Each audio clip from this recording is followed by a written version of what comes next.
और अभी हम लोग देख रहे हैं कि शिक्षा मंत्री और शिक्षा विभाग के सचिव दोनों के बीच ठन गया। अरे भाई, दोनों को मिलकर के बिहार के शिक्षा को बेहतर बनाने का जिम्मेदारी मिला है। इसीलिए हम कह रहे हैं कि ये दोनों आपस में जो नूरा कुश्ती कर रहे हैं, कौन बड़ा और कौन बड़ा, हम कह रहे हैं बिहार का विकास को सबसे आगे रखिए। इन भावनाओं से इस आंदोलन का नेतृत्व करने के लिए हम पूरे बिहार को भाजपा के बूते नहीं छोड़ सकते।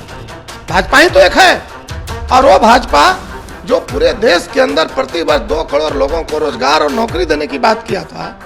नौकरी देना तो दूर की बात है, जहां नौकरियां मिलती थी उन सारी संस्थाओं को बेच दिया। नमस्कार, NBC 24 देख रहे हैं आप, मैं हूं आपके साथ अभिषेक। देखिए, बिहार के शिक्षक अभ्यर्थी काफी परेशान चल रहे हैं और लगातार आंदोलन कर रहे हैं। इसी बीच बीते दिनों तस्वीर निकल के सामने आई थी जहां पर अभ्यर्थियों को बर्बरतापूर्वक पटना पुलिस के द्वारा पीटा गया। तो वहीं अभ्यर्थी पटना के कोर्ट में केस कर चुके हैं। जिस तरीके से BPSC से एग्जाम लिया जा रहा है, तो वहीं अभ्यर्थियों के हित में कोई भी कहीं ना कहीं फरमान सामने निकल के नहीं आ रहा है। तो वहीं अभ्यर्थी लगातार पीछे हटते हुए नजर आ रहे हैं। ऐसे में लगातार अभ्यर्थी यह मांग कर रहे हैं कि हमारी बहाली होनी चाहिए, लेकिन सरकार का जिस तरीके से फरमान आ रहा है, इसको लेकर अभ्यर्थी लगातार आक्रोशित है। इसी बीच हमारे साथ बात करने के लिए माले विधायक रामबल्ली यादव हैं, जुड़ेंगे, बात करें। रामबल्ली सिंह जी, क्या हो रहा है? ये लगातार अभ्यर्थी आंदोलन कर रहे हैं, सरकार भी नहीं सुन रही है, आप लोग भी कोशिश कर रहे हैं, तो क्या मतलब सरकार की इच्छा नहीं है बहाली करने? अब देखिए, हम लोग तो लगातार सवाल सरकार से कर रहे हैं, शुरू से ही कर रहे हैं कि ये जो शिक्षक है और जो शिक्षा है, इसके प्रति सरकार सकारात्मक रुख अपनाए। क्योंकि हमारे यहाँ शिक्षा के क्षेत्र में जो गिरावट आई है, तो कहीं ना कहीं सरकार उस शिक्षकों को ही इसका जिम्मेवार बता रही है। मैं समझता हूँ कि ये उचित नहीं है। शिक्षा में जो गिरावट है उसके जिम्मेवार शिक्षक नहीं है, और इसलिए शिक्षकों का जो उत्साह है वो कम अगर हो जाएगा तो इसमें और गिरावट आएगी। बीते दिनों अभ्यर्थियों को बर्बरतापूर्वक इसीलिए मैं कह रहा हूं कि शिक्षकों के साथ इस तरह के पुलिस द्वारा बदसलूकी जो हुई है वो काफ़ी निंदनीय है। जिस तरह से सरकार कर रही है कि भाई हम स्कूल में पोशाक दिया, इससे छात्रों में उत्साह बढ़ा, हम साइकिल दिया, इससे छात्रों में उत्साह बढ़ा, तो बिल्कुल सही बात है। शिक्षा, स्वास्थ्य, कृषि, ये आत्मविश्वास और उत्साह पर निर्भर है।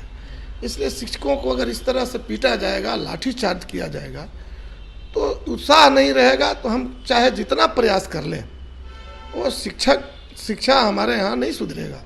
इसीलिए हम सरकार से मांग कर रहे हैं कि शिक्षक अभ्यर्थियों का जो मांग है उस पर सरकार पुनर्विचार करे, उनके शिष्टमंडल से वार्ता करे। आखिर वो भी तो इसी बिहार के हैं जिनकी एक बड़ी आबादी है, और 4 लाख के आसपास नियोजित शिक्षक है।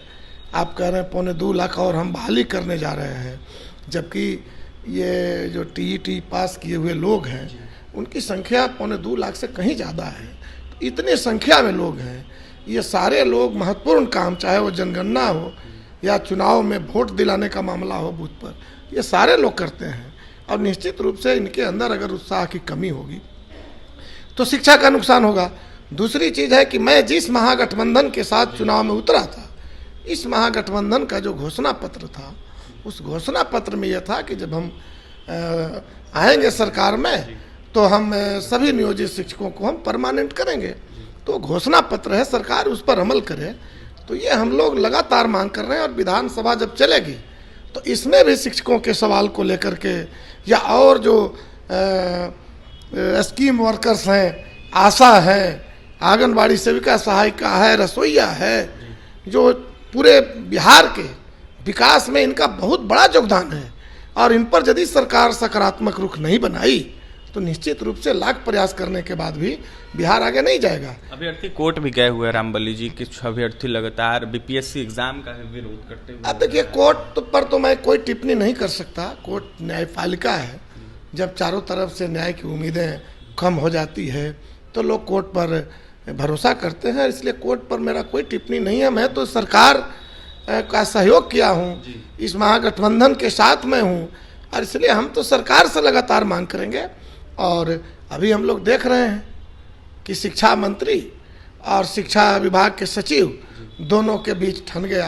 अरे भाई, दोनों को मिल करके बिहार के शिक्षा को बेहतर बनाने का जिम्मेवारी मिला है, और ये दोनों मिलकर के अगर इस तरह से करेंगे तो क्या उम्मीद करेगा बिहार के लोग। और इसीलिए हम कह रहे हैं कि ये दोनों आपस में जो माने नूरा कुश्ती कर रहे हैं, कौन बड़ा और कौन बड़ा, हम कह रहे हैं बिहार का विकास को सबसे आगे रखिए, और बिहार के विकास में जो नीचे काम कर रहे शिक्षक हैं, नीचे हम लोग जैसा लोग हैं, इनका फीडबैक लीजिए, और शिक्षक अभ्यर्थी जो है उनकी मांग सरकार मान ले। अभ्यर्थी, सवाल आप लोग से भी कर रहे हैं कि आप लोग सत्ता में हैं, पहले अभ्यर्थियों की आवाज़ उठाया करते, अभी भी उठा रहे हैं, लेकिन आप जिस तरीके से आवाज़ उठा रहे हैं सरकार सुन नहीं रही है, क्यों नहीं सुन रही है? बिल्कुल बिल्कुल, अभी भी सरकार से हम उम्मीद जारी रखे हुए हैं, और इसीलिए तो मैं हूँ, क्योंकि मैं सत्ता का मैंने समर्थन किया है, और इसी शर्त पर हम लोगों ने किया है कि नीचे का जो फीडबैक होगा, नीचे का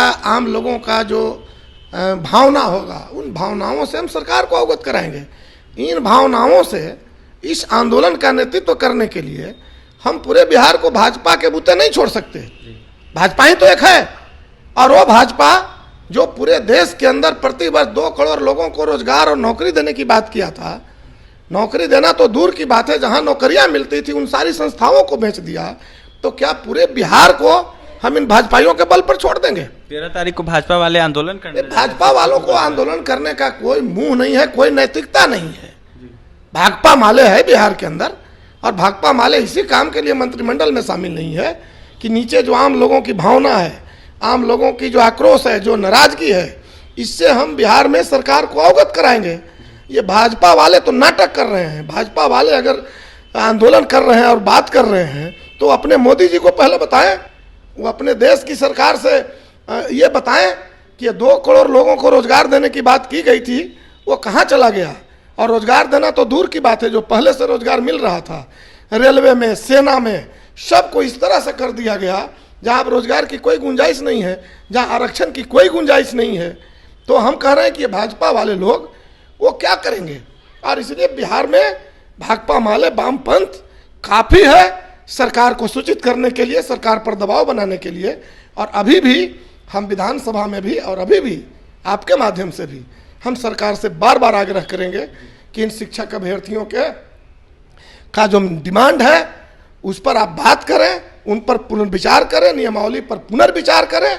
और इसीलिए हम इस विधानसभा में भी हम लोग तय किए हैं कि इस पर हम लोग सवाल उठाएंगे। बिल्कुल, विधानसभा में सवाल उठाएंगे। रामबली सिंह यादव थे, माले विधायक है। रामबली सिंह यादव का यह साफ कहना है कि भाजपा वाले क्या कर रहे हैं, कुछ नहीं कर रहे हैं, आने वाले दिनों में भी कुछ नहीं करेंगे। हम लगातार सवाल उठा रहे हैं, तो वहीं इसी वजह से हम मंत्रिमंडल में शामिल नहीं हुए, क्योंकि लगातार आम जनता जो है उनका हम आवाज़ उठाते रहते हैं। इसी बीच रामबली सिंह यादव ने यह साफ कह दिया कि सत्र स्टार्ट होगा तो शिक्षक अभ्यर्थियों की आवाज़ उठाएंगे, आगे भी आवाज़ उठाते रहेंगे। तो वहीं बहाली जल्द से हो अभ्यर्थियों की, इसको लेकर लगातार चर्चाएं करते रहेंगे। फिलहाल क्या कुछ कह रहे थे माले विधायक रामबली सिंह यादव आपने सुना है, और तमाम खबरों के लिए NBC 24 के साथ बने रहे। पटना से सहयोगी अमित के साथ अभिषेक की रिपोर्ट।